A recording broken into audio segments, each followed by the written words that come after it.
is going on, Trash Talkers? We are back with another episode for you. Today's video, we're going to give you our predictions for Week 11 in the NFL. All that and much more coming your way right now!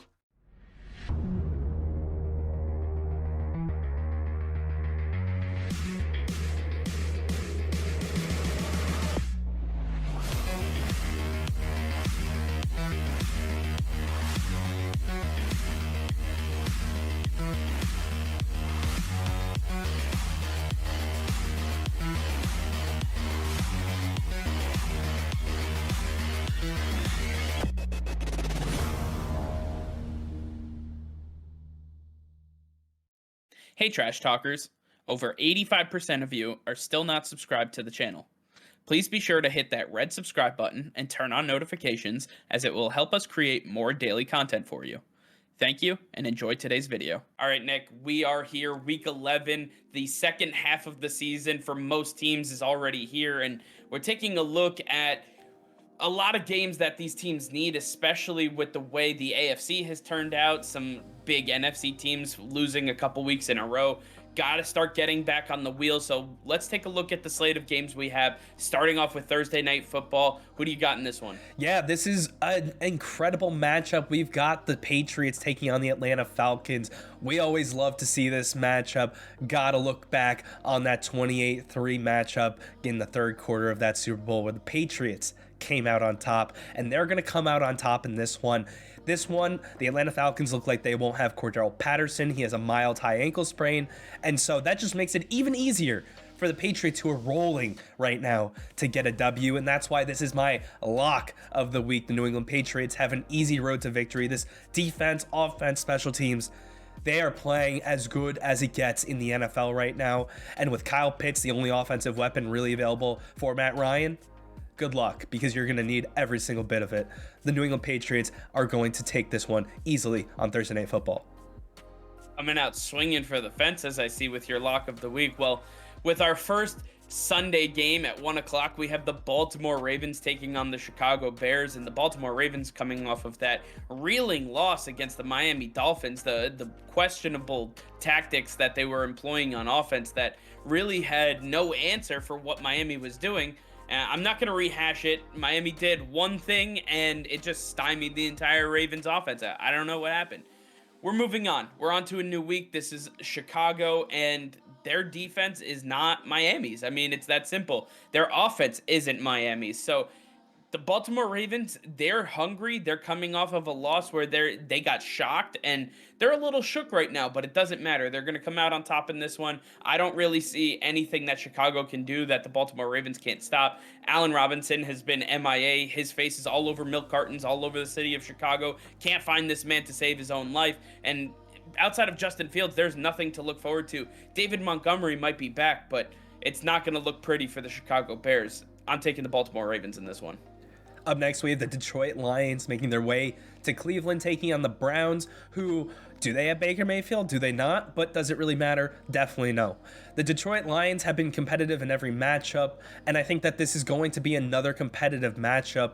But at the end of the day, the Cleveland Browns defense is still one of the best, and even though they had a terrible performance last week, they could easily rebound this week against Jared Goff and this offense that just doesn't have the weaponry. I think DeAndre Swift is going to be handled by this defense. Myles Garrett and this pass rush are still going to be at the top of the NFL, and Jared Goff is going to have a bad day. The defense of the Browns will stand strong. They will come out on top, and the Browns will get a big victory at home against the Lions. Next up, we have the Green Bay Packers taking on the Minnesota Vikings. Intra-divisional matchup, a huge matchup for the NFC North, as this will go a long way in determining which team will come out of this division as the division winner. Listen, the Packers have the easy road to success here. Just win the games that are in front of you. You don't have to beat anybody out. You don't have to have style points. Nothing comes of that. Get into this game, get out of this game with a victory, no injuries. That is the goal here. And at the end of the day, the Green Bay Packers are a much better team, but I believe that the Minnesota Vikings are going to take this one. I believe that Dalvin Cook and Alexander Mattison are going to be able to really get this running game going. You're going to see a lot of Justin Jefferson and Adam Thielen, and the surprise of the year, Tyler Conklin coming through at the tight end position, really giving Kirk Cousins the outlet that he needs in the passing game. He's been a red zone threat that has not been taken seriously by opposing defenses, and now Whitney Merciless going on IR for the Green Bay Packers. I think you're going to see them flop a little here. We already saw them reel a little bit against the Seattle Seahawks. That was a very ugly game for them. The Minnesota Vikings can take a little bit of what they saw from Seattle into account here. I think the Vikings are going to come out on top in this one. Wow, big upset there. Up next, we have the Houston Texans making their way to the Tennessee Titans, who are the best team in the AFC right now. No Derrick Henry, no problem. Ryan Tannehill is doing the job. No Julio. It doesn't matter. A.J. Brown is there, and that's really all you need. You've got some tight ends that no one really knows about, but they're doing the job, and they're really making it work. This offense knows how to put up points. Mike Vrabel is getting his defense under control, and although they don't have the biggest names, Bud Dupree's dealing with injuries, it's not going to matter because the Houston Texans are one of the worst teams in the NFL, and it's not going to take much to stop them. Tyrod Taylor's not looking good, even coming back after the injury, and I don't think anything's going to change in this matchup. The Tennessee Titans will come out on top in this Week 11 matchup.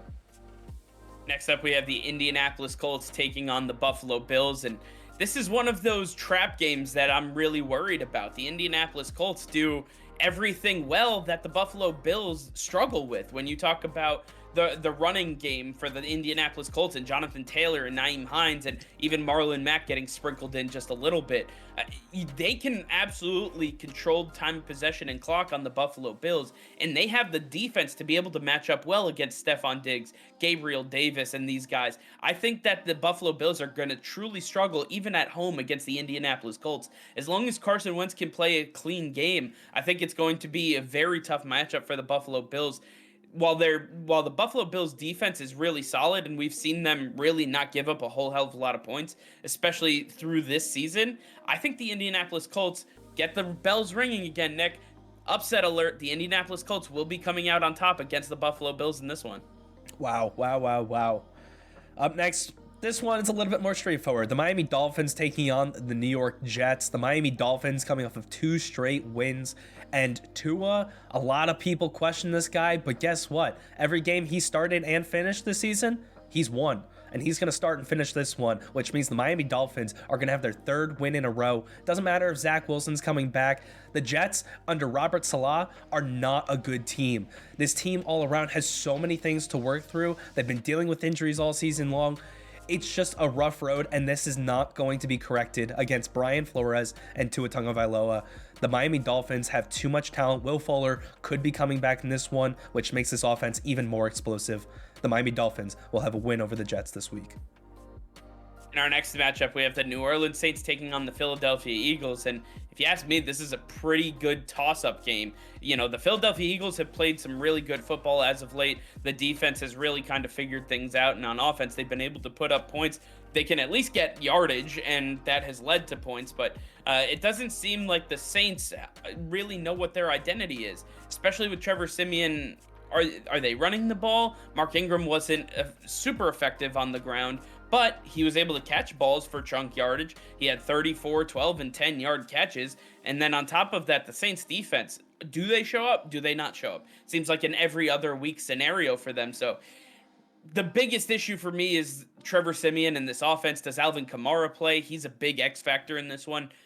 I don't know if this is an upset, but I'm actually taking the Philadelphia Eagles at home. I think that they are just more consistent than the New Orleans Saints are. The Saints almost beat the Tennessee Titans, so they definitely have a lot of power, and I just don't think that they have what it takes to really overcome all their inconsistencies. The Philadelphia Eagles will win this game.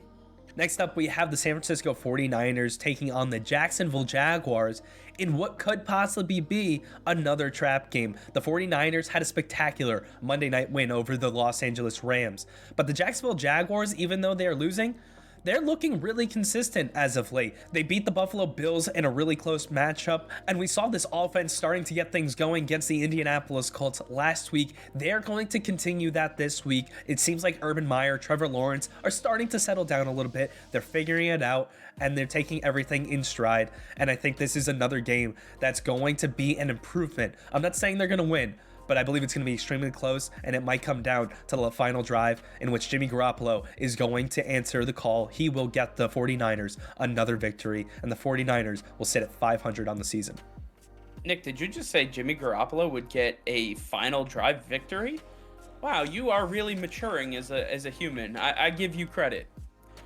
Well, you know who's not maturing? The Washington football team. They are coming off of a victory, though, a huge one at that, with the Tampa Bay Buccaneers. Taylor Heineke really kind of balling out and really sustaining drives. They had a 10-minute drive to end the football game.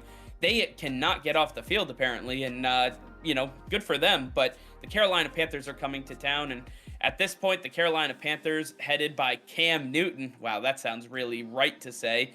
I'm back. That's right, Cam Newton's back, and this man, he is coming for some vengeance. He knows all about this Washington football team, and I think he's going to start this one. He is definitely a big question mark in the passing game, but what he does for leadership, what he does in that locker room, what he does overall to a team is just lift them up. He gets everybody to buy in and play better. This defense is already a top 5 defense in the NFL. I believe that they're going to be able to shut down Terry McLaurin and what other side pieces that they decide to throw out this week in Washington. I think the Carolina Panthers take this one pretty easily. Up next, we have the Cincinnati Bengals taking on the Las Vegas Raiders, who are reeling after 2 big losses. The Raiders, seems like the last couple off-field activities to take place really have taken a beating on this team, and it was just a little too much. And it seems like the Cincinnati Bengals, coming off this bye, might be a little too much offense for this Las Vegas Raiders team to handle. We saw how the high-powered Chiefs offense put up 5 passing touchdowns on this Raider secondary. Well, Joe Burrow's got some weapons and then some, and I think that we're going to see a very similar result. I don't think Derek Carr is going to be able to keep up, and it's going to be the Bengals and Joe Burrow coming out on top against the Raiders this week.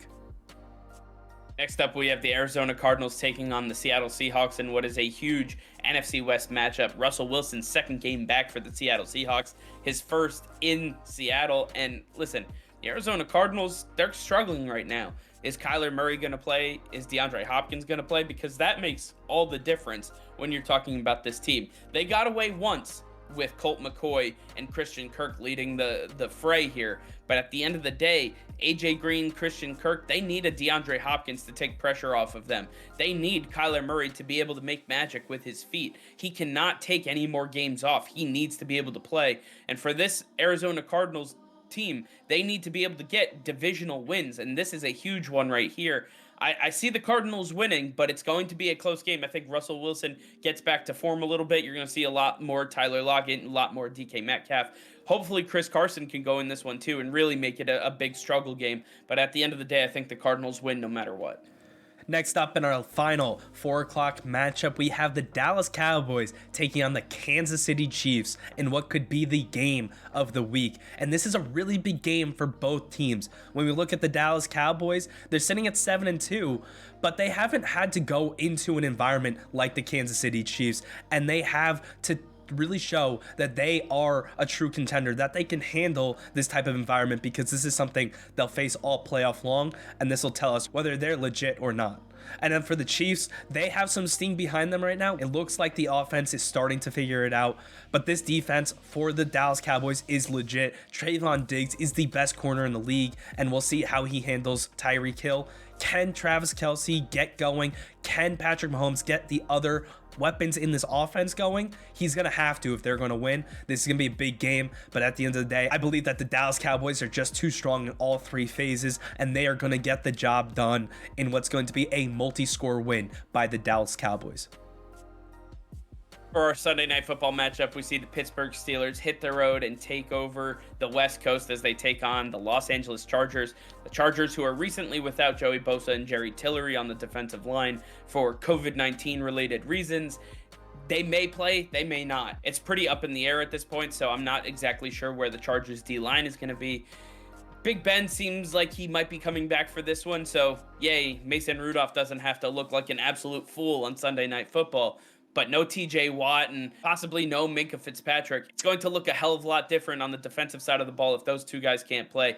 I'm going to take the Chargers in what is my lock of the week. I believe that the Chargers, with or without Joey Bosa and Jerry Tillery, are going to be able to put up an insane amount of points on the Pittsburgh Steelers. And I don't think that the Steelers are going to be able to match them wit for wit and pass for pass. I don't see it happening. I think the Steelers have to play pace down, and if they can't, it's going to be all over for them. The Los Angeles Chargers, huge victory. Lock it in. And for our Monday Night Football matchup, we have the New York Giants making their way to the reigning Super Bowl champion Tampa Bay Buccaneers, who are coming off of a bad loss to the Washington football team. This is a get-right game for the Tampa Bay Buccaneers. They need to make a statement here against the Giants, and this is Tom Brady going up against his former coach, Joe Judge. This is going to be a very good matchup all around.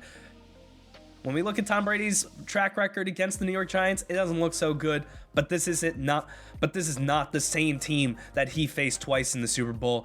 This Giants team does not stand a chance against the Buccaneers, even though Saquon's making his return and Vita Vea for the Buccaneers will not be playing in this game.